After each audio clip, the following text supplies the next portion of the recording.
Hi there, bright and awesome Sagittarius people! Ngayon ay aalamin natin ang mga positive at negative traits nyo. And I'm sure, marami sa atin ang may kilala o di kaya ay under ng Sagittarius fire sign na ito. Ang mga Sagittarians ay ipinanganak mula November 22 hanggang December 21 at nabibilang sa zodiac fire element along with Leo and Aries. Ang bawat lot na ito ay tinaguriang major personalities who live life to the fullest. Kung ang zodiac ay isang theme park rides, ang Sagittarians ay masasabi nating hair-raising, white-knuckle roller coasters. Ang Sagittarius people ay mga hopeful, restless, progressive, and adventurous.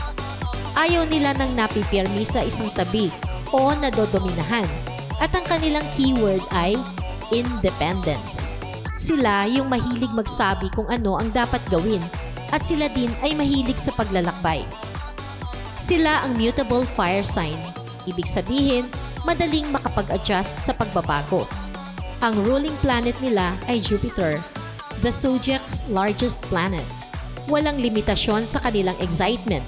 May great sense of humor at intense curiosity. Knowledge is important to these people because it drives their widespread approach to life.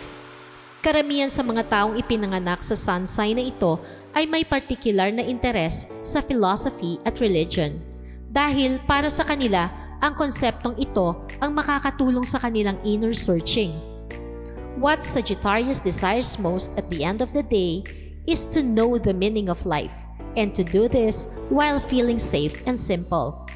Ang kanilang sagisag ay the archer, which suits their wild nature.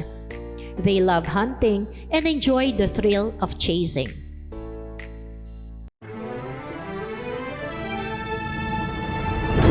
Sa ating mundo, ang lahat ng buhay ay patuloy lang sa paglalakbay. Iba't ibang karanasan man ang ating tinatahak, may hatid na aral sa ating tumatatak. Nagpapalago at nagpapaunlad ng ating spiritualidad. Tayo na't gumising sa kawalan. Tuklasin ang mahiwagang buwan.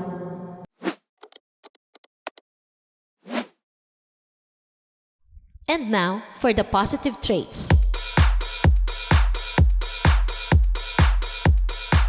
Number 1. Intellectual. Ang Sagittarians ay wise, articulate, and level-headed. Nakikita nila ang posibilidad, and they take a chance. Mahirap silang maloko dahil nakapag-iisip na sila ng 10 beses in advance over everyone else. Number 2. Caring. Tunay na mapagmalasakit ang mga Sagittarians, pero hindi lang nila alam kung paano ito mai-express. Papakiramdaman mo pa silang maigi. Ang best struggle ng Sagittarius is they think too much. Number 3. Wild.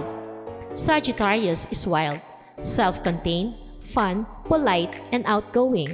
Kilala sila bilang zodiac's wild children. Makikitaan mo sila ng enthusiasm, excitement sa buhay, at wild degree of curiosity. Number 4.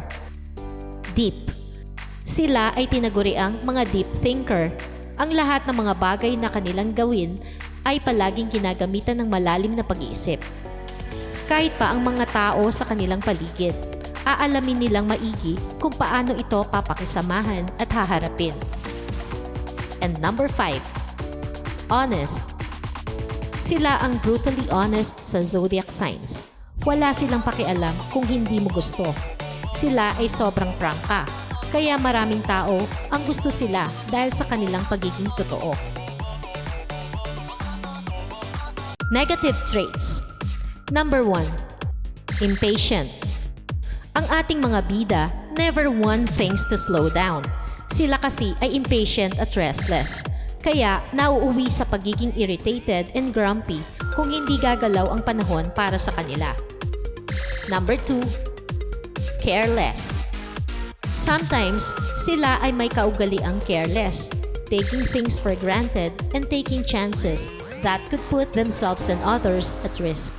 Kaya sa ganitong pagiging pabaya, nakakakuha sila ng pagpuna at criticism mula sa iba. Number 3. Boastful. Sila ay mga self-assured, confident, emotional, at madaling mag-exaggerate ng isang bagay kahit hindi naman ganun ka-relevant. Whether good or bad, sila ay may pagka-melodramatic at mayabang. Number 4. Attention seekers. Mahilig silang magpapansin at may pagkakataon din na gumagawa sila ng paraan para makuha ang iyong atensyon. And number 5. Brutal. Sagittarius represents a time bomb.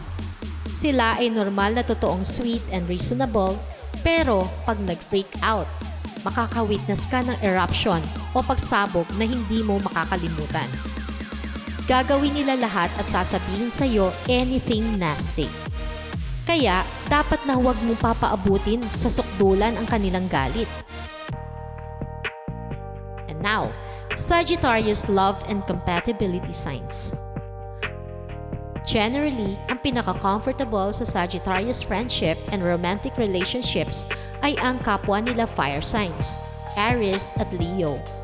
Dahil they speak the same emotional language at ang air signs tulad ng Gemini, Aquarius at Libra ay may pareho ding dynamism and wit.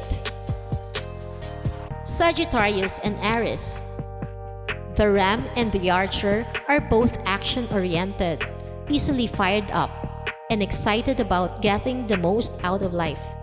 Ang maaari lang magpa-clash sa kanila ay ang terms of pacing. Ang Aries ay impulsive, speedy, at minsan din ay mas gusto ng shortcuts. Samantalang ang Sagittarius naman ay mas gustong mag-gather muna ng impormasyon, ask tough questions, and get philosophical. Ngunit pag ito naman ay nagkaroon ng compromise, they can be a dynamic duo. Sagittarius and Leo. They too are natural, easygoing, and symbiotic match. Ang parehong sign na ito love to spend the most of the world around them. They are both buoyant, joyful, and driven. Pareho silang nag-e-enjoy na palawakin at linangin ang kanilang kaalaman. Ngunit ang slight conflict lang sa kanila ay ang Archer ay mas preachy o nagger, while Leo can be domineering. Ngunit kaya namang ma-resolve ang fiery attitude nilang ito sa pamamagitan ng sex or more adventure together. Sagittarius and Gemini. Ang dalawang ito ay naturally free-spirited, adventure-loving pair. Pareho silang knowledge seeker, mahilig matuto at mag-discover ng mga bagong experiences. Sagittarius is super philosophical, political, and hardworking, while Gemini takes everything a bit more lightly. Pero ang keyword sa kanila, respecting each other's unique communication style. Sagittarius and Libra. Both loves being around people, entertaining and going on eye-opening adventures. Both are true seekers, so they'll definitely see eye to eye on that. Sagittarius and Aquarius. They can make up an organic connection. Ang Aquarius prioritizes humanity, community, at lahat ng mas makakabuti at magagandang compliment para sa Sagittarius, adoration of the truth and soaking up knowledge. Pareho nilang gusto ang unconventional, free-spirited path. Maaari lang silang mag-clash dahil ang pagiging future-minded and progressive ng Aquarius ay mahilig ipilit o igiit na sila ang tama in a black and white way. Samantala, ang Sagittarius naman ay masyadong obsessed sa pagiging open-minded. Pero kung matututunan naman nilang mag-adjust sa isa't isa, they'll be unstoppable. Ngayon na nakarating na tayo sa huling bahagi, alam na natin siguro ang mga best and worst traits ng ating mga mahal na Sagittarius. Ano man ang positive o negative nilang pag-uugali, kung mahal natin sila, ay mas lalo pa natin itong mamahalin at uunawain. Kahit ano pa man ang kapintasan ng kahit sino man, dapat na nakahanda palagi ang ating pangunawa kung paano natin sila tatanggapin at papakisamahan. Ang mahalaga naman ay respeto at compromise lang para maiwasan ng conflicts. So, yun na lamang po muna. Peace, love, and light. Thanks for watching.